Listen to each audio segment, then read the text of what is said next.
Hello everyone, I am सुगम। Welcome back. तो कैसे हो आप सब? आई होप आप सब अच्छे होगी। स्वागत है आप सभी का आपके अपने एसपी स्टडी यूट्यूब चैनल पर। तो गाइस, आज हम यहाँ पर देखने वाले हैं, जैसा कि आपने कहा था कि आपको इकोनॉमिक्स के जो भी आपके महत्वपूर्ण क्वेश्चन हैं वो सारे ही प्रश्न आपको बताए जाएं। तो यहाँ पर जो आपके very very most important question है इकोनॉमिक्स में, उन सारे प्रश्नों पर यहाँ पर हम डिस्कस करेंगे। तो गाइस, ये वीडियो आपको पूरा देखना है। आप वीडियो को बिल्कुल भी स्किप ना करें अगर इस बार का बोर्ड एग्ज़ाम आप देने वाले हो। क्लियर? तो 100% अर्थशास्त्र के पेपर में आपके पूरे के पूरे नंबर आएंगे, एक भी नंबर आपका छूटने वाला नहीं है गाइस, अगर आपने इस वीडियो को पूरा देखा। यहाँ पर अर्थशास्त्र के जो आपके महत्वपूर्ण क्वेश्चन हैं उन सारे प्रश्नों पर यहाँ पर हम डिस्कस करेंगे। क्लियर? तो चलिए बिना टाइम वेस्ट के वीडियो को स्टार्ट करते हैं।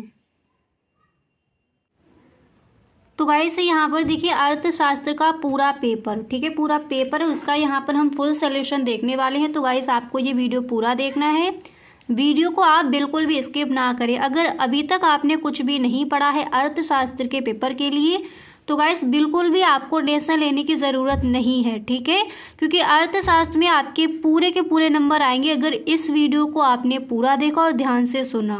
क्लियर? तो यहाँ पर देखिए पहला प्रश्न आपका दिया गया है, इसको देख लीजिए कि वास्तविक लागत क्या है, समझाइए।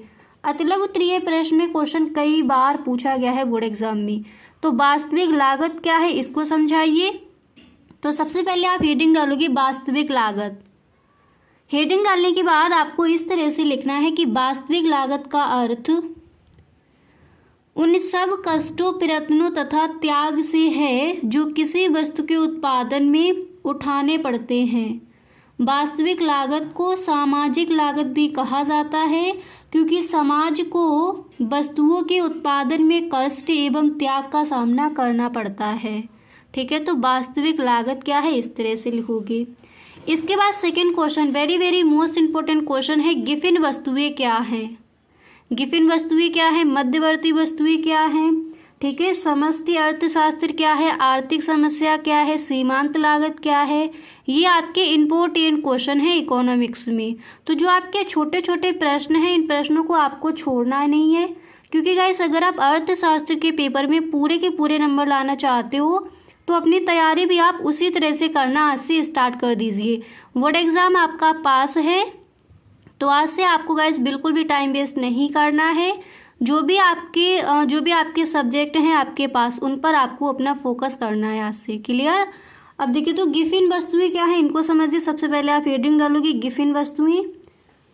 इसके बाद आपको लिखना है कि गिफिन वस्तु ऐसी निम्न कोटि की वस्तु है जिसका आय प्रवाह ऋणात्मक होता है तथा कीमत प्रवाह धनात्मक होता है। गिफिन वस्तु पर मांग का नियम लागू नहीं होता।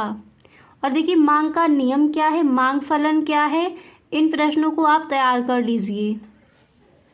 क्लियर? इसी तरह से यहाँ पर तीसरा प्रश्न है कि आर्थिक समस्या क्या होती है। ठीक है, चयन की समस्या क्या है, आर्थिक समस्या क्या है, ये आपके इंपॉर्टेंट क्वेश्चन है। क्लियर? तो आर्थिक समस्या क्या है आप इस तरह से लिखोगे। सबसे पहले हेडिंग डालोगी आर्थिक समस्या। इसके बाद आपको इस प्रश्न का आंसर इस तरह से लिखना है कि विभिन्न आवश्यकताओं की पूर्ति करने के लिए सीमित साधनों के प्रयोग से उत्पन्न चयन यानी चुनाव की समस्या को ही आर्थिक समस्या कहते हैं। इसी तरह से यहाँ पर नेक्स्ट क्वेश्चन आपका दिया गया है, आप देख सकते हो, समष्टि अर्थशास्त्र को परिभाषित कीजिए। आपको बताना है समष्टि अर्थशास्त्र क्या है। क्लियर? तो देखिए समष्टि अर्थशास्त्र क्या है आप लिखोगे समष्टि अर्थशास्त्र में सामूहिक स्तर पर आर्थिक समस्याओं जैसे संपूर्ण अर्थव्यवस्था के कुल उपभोग, सामान्य कीमत स्तर, कुल रोजगार, राष्ट्रीय आय आदि का अध्ययन किया जाता है। ठीक है, तो समष्टि अर्थशास्त्र क्या है इस तरह से। इसी तरह से नेक्स्ट क्वेश्चन आप कौन सा तैयार करोगे उसको देखते हैं। अब यहाँ पर आप देख सकते हो अगला प्रश्न आपको ये तैयार कर लेना है कि राजकोषीय नीति से आप क्या समझते हैं। ठीक है, राजकोषीय नीति क्या है, तो आप हेडिंग डालोगे राजकोषीय नीति। उसके बाद आप लिखोगे कि सार्वजनिक व्यय कराधान और सार्वजनिक ऋण से संबंधित सरकारी उपायों को ही राजकोषीय उपाय कहा जाता है। इनसे संबंधित नीति को राजकोषीय नीति अथवा बजट नीति कहते हैं। इसके बाद यहाँ पर आप हेडिंग डालोगे राजकोषीय नीति के उपाय, और उसमें आप लिखोगे कि सार्वजनिक व्यय, करारोपण, सार्वजनिक ऋण, घाटे की वित्त व्यवस्था या घाटे का बजट, इस तरह से। इसके बाद यहाँ पर आपको नेक्स्ट क्वेश्चन कौन सा तैयार करना है उसको भी समझ लीजिए। तो जो आपका अगला प्रश्न है यहाँ पर आप तैयार कर लोगे कि पूर्ण रोजगार से क्या आशय है। इम्पोर्टेंट क्वेश्चन है और कई बार ये प्रश्न आपका पूछा गया है। तो पूर्ण रोजगार क्या है उसको देखते हैं। किसी भी प्रश्न का आंसर लिखो, सबसे पहले आपको उसकी हेडिंग डालनी है। तो आप हेडिंग डालोगे पूर्ण रोजगार, उसके बाद आप लिखोगे कि पूर्ण रोजगार वह दशा है जिसमें प्रचलित मजदूरी पर कार्य करने योग्य एवं इच्छुक व्यक्ति कार्य प्राप्त कर लेते हैं। ठीक है, अब इसके बाद यहाँ पर अगला जो आपका प्रश्न है आप कौन सा तैयार करोगे उसको देख लेते हैं। तो जो आपका नेक्स्ट क्वेश्चन है यहाँ पर आप देख सकते हो, अगला प्रश्न यहाँ पर आपको ये तैयार कर लेना है कि निवेश गुणक क्या है। कई बार पूछा गया है क्वेश्चन आपका बोर्ड एग्जाम में। तो निवेश गुणक क्या है आप इस तरह से लिख कर आओगे कि निवेश गुणक निवेश में होने वाले परिवर्तन के कारण आय में होने वाले परिवर्तन का अनुपात होता है। यह बताता है कि निवेश में प्रारंभिक वृद्धि करने से प्रारंभ में उपभोग तथा अंत में आय कितने गुना बढ़ जाएगी। सूत्रानुसार आप इस तरह से लिखोगे K बराबर delta Y upon delta I. इसी तरह से नेक्स्ट क्वेश्चन आप कौन सा तैयार करोगे उसको देख लीजिए। अगला प्रश्न यहाँ पर आपको ये तैयार कर लेना है कि मुद्रा प्रवाह से आप क्या समझते हैं। तो सबसे पहले हेडिंग डालोगे मुद्रा प्रवाह, उसके बाद आप लिखोगे परिवार फर्मों को साधन सेवाएं प्रदान करते हैं और बदले में मुद्रा के रूप में,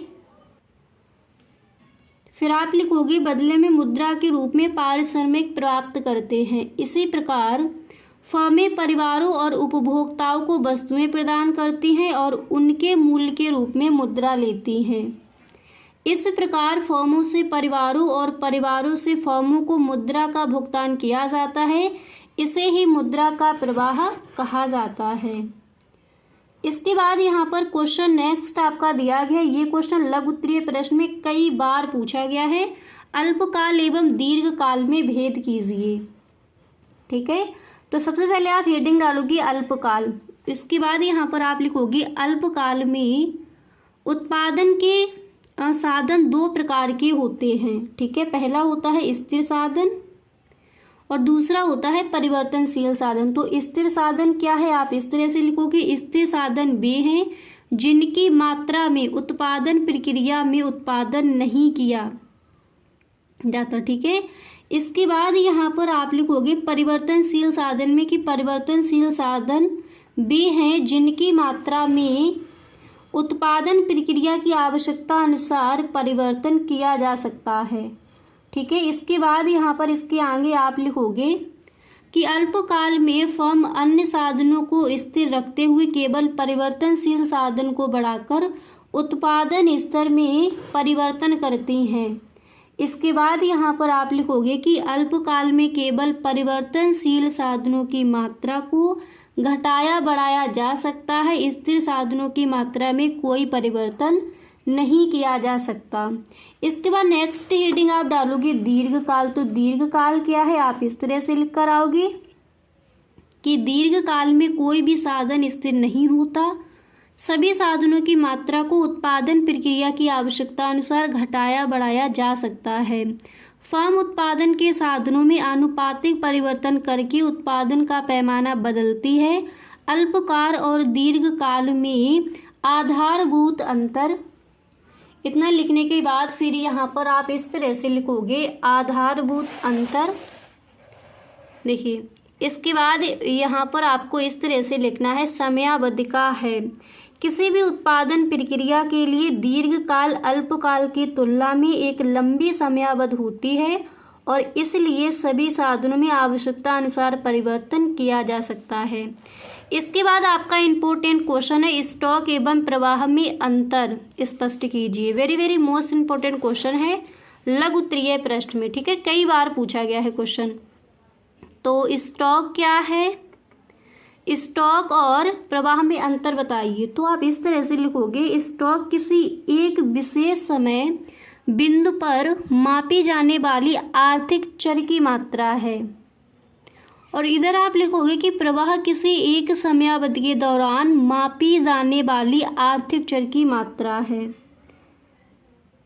यहाँ पर सेकंड नंबर पर आपको लिखना है यही स्थैतिक अवधारणा है, और इधर आप लिखोगे यह एक प्रायोगिक अवधारणा है। इसके बाद यहाँ पर आपको नेक्स्ट पॉइंट ये लिखना है, देखिए यहाँ पर आप लिखोगे कि स्टॉक का कोई समय परिमाप नहीं होता, और इधर आप लिखोगे कि प्रवाह का परिमाप होता है। 4 नंबर पर आपको लिखना है स्टॉक पूंजी स्टॉक है और राष्ट्रीय आय प्रवाह है। क्लियर।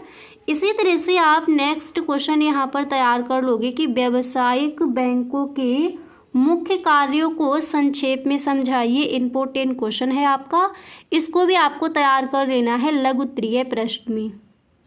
क्लियर।